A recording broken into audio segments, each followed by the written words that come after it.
Assalamualaikum warahmatullahi wabarakatuh. Berjumpa kembali bersama saya Komarudin, Prodi Pendidikan Bahasa dan Sastra Indonesia semester 6, angkatan 2018. Yang mana pada kesempatan kali ini saya akan menceritakan ataupun membahas terkait teks prosedur. Sebelumnya, apa kabar untuk kalian semua yang ada di rumah? Tentunya semoga dengan keadaan saat ini kita senantiasa diberikan hidayah dan juga diberikan kesehatan dalam menjalankan kehidupan kita sehari-hari.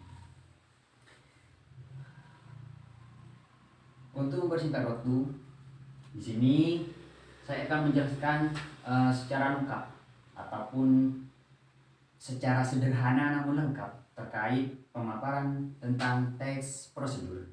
Sebelumnya, apakah teman-teman memahami apa itu teks prosedur? Kalau tidak paham ataupun belum pernah mendengarkan teks prosedur, saya akan membahas pada kesempatan kali ini. Yang pertama, teks prosedur.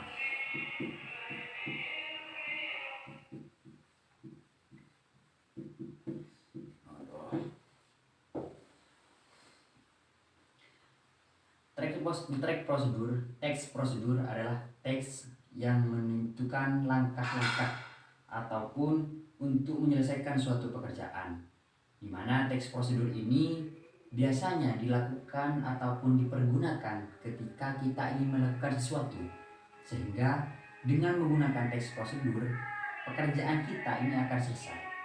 Nah, kenapa harus menggunakan teks prosedur? Kenapa tidak menggunakan teks-teks yang lain? Karena ketika kita membahas suatu pekerjaan, hal yang tepat untuk kita pergunakan dalam sebuah kalimat yaitu kalimat atau teks prosedur.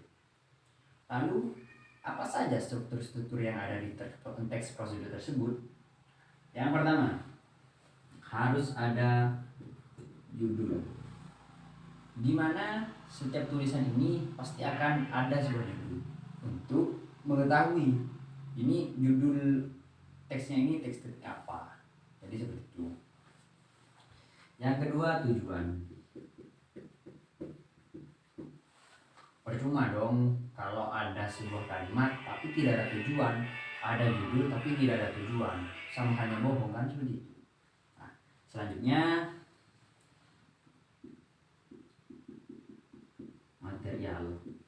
material ini lebih terhadap pada bahan-bahan yang akan kita lakukan, seperti pekerjaan nyuci setrika. Nah, kita itu kan ada bahan, kita butuh setrika. Selanjutnya yaitu bentuk,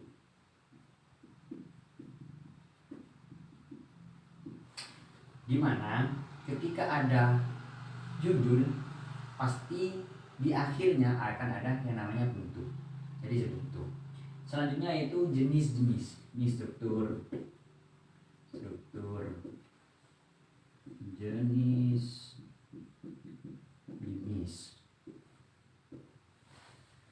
Jenis istilah prosedur ini ada 3. Yang pertama, sederhana.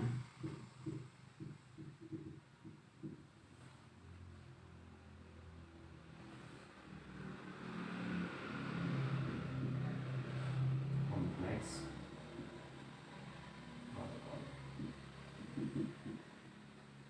Nah, ini jenis-jenis teks prosedur ini ada 3. Yang pertama, sederhana. Selanjutnya kompleks, yang terakhir itu protokol. Dimana sederhana ini biasanya kita gunakan seperti tata cara untuk menyetrika. Dimana kita ingin menyetrika, kita harus mencolokkan kabel terlebih dahulu, lalu kita gosok-gosok. Itu teks jenis yang pertama itu sederhana. Yang kedua kompleks. Kompleks ini bagaimana kita, seperti contoh tata cara untuk membayar tagihan listrik. Kita harus ke Indomaret atau kita harus seperti ini. Ini kan adalah cara untuk menyelesaikan sesuatu pekerjaan.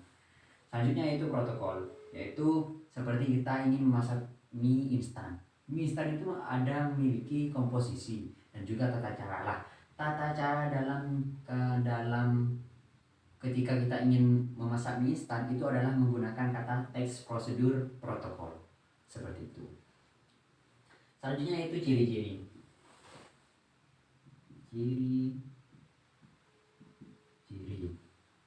Ciri-cirinya yang pertama harus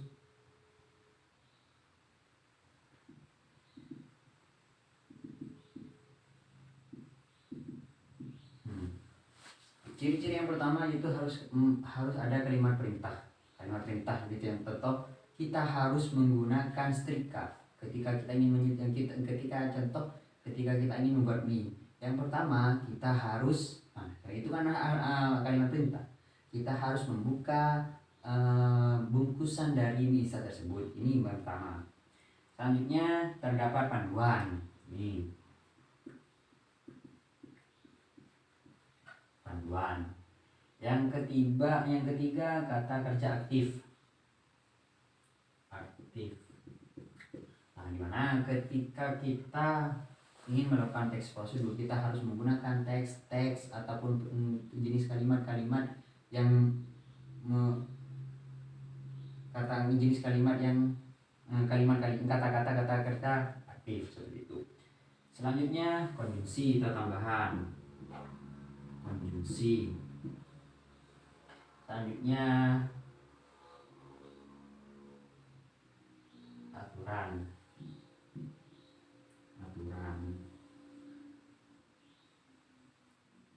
Ketentuan waktu.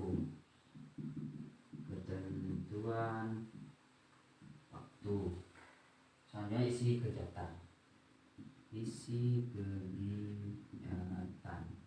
Nah, ini adalah ciri-ciri dari teks prosedur. Lalu seperti apa kita ketika kita ingin mengetahui teks prosedur ataupun tidak, jenis-jenis teks prosedur ataupun strukturnya, kita akan bahas pada kesempatan kali ini. Yang pertama, seperti contoh ketika kita ingin membuat mie instan seperti tadi. Yang pertama kita harus mengelupas bungkusnya. Selanjutnya kita harus memasak mie-nya, menghidupkan kompor yang seperti dan segala macam jenisnya. Apakah teman-teman mengerti terkait teks prosedur yang telah saya sampaikan? Jikalau teman-teman tidak mengerti dengan apa yang telah saya sampaikan, bisa komen di bawah ini, di bawah video ini. Nanti masukan dan juga pertanyaan dari teman-teman akan saya jawab dengan sesimpel dan juga sebisa saya. Baik, mungkin hanya itu yang dapat saya sampaikan. Apabila ada kesalahan, mohon maaf yang sebesar-besarnya.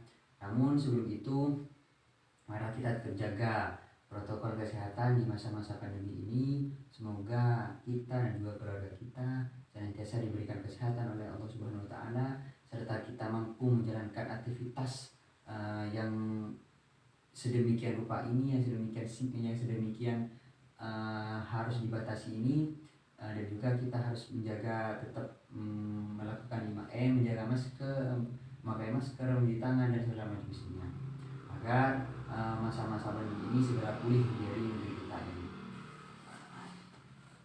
Mungkin hanya itu yang dapat kami sampaikan. Apabila ada kesalahan, kurang lebihnya mohon maaf. Allahumma fiqh. Wassalamualaikum warahmatullahi wabarakatuh.